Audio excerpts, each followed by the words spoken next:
Frank and Christine had been waiting years for their big day. It was December 6th, 2008, and they were finally getting married.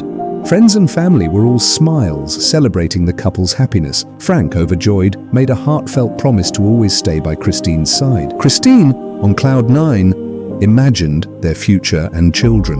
But amidst the celebrations, a loud commotion came from the pool. People rushed to the scene, and Christine, confused, heard screams. Frank had jumped into the pool, and tragically, he broke his neck. Rushed to the hospital, Christine's dreams felt shattered. The doctors delivered devastating news. Frank's body was half paralyzed, and he would never walk again.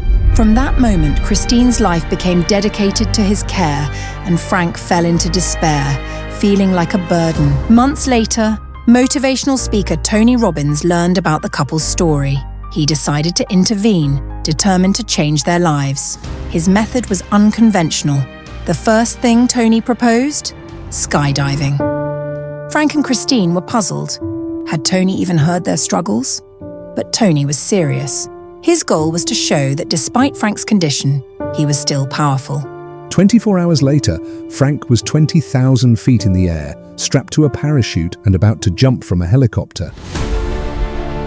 Christine could hardly believe it. How could a man who couldn't even walk be skydiving? But when Frank touched down safely, he declared that the scariest moment of his life had also been the most empowering.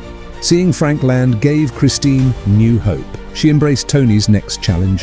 For the following 10 days, Frank and Christine were separated. When they finally reunited, Christine was stunned. Frank, who had been bedridden for months, was now confidently playing basketball with energy and enthusiasm. But Tony wasn't done. He knew Frank still had fears to conquer. Frank had once told Tony he always dreamed of driving a truck across the desert. So Tony made it Frank's third challenge. Fueled by newfound confidence, Frank took it on. In the desert, Christine watched in awe as her husband, whom doctors had said would never walk, drove a truck across the sand. After those 3 challenges, Frank had reclaimed his life. So, what was Tony Robbins really trying to achieve? The answer lies in what psychologists call the winner's effect. Tony's challenges were designed to instill this mindset in Frank, a belief that small victories can snowball into bigger achievements.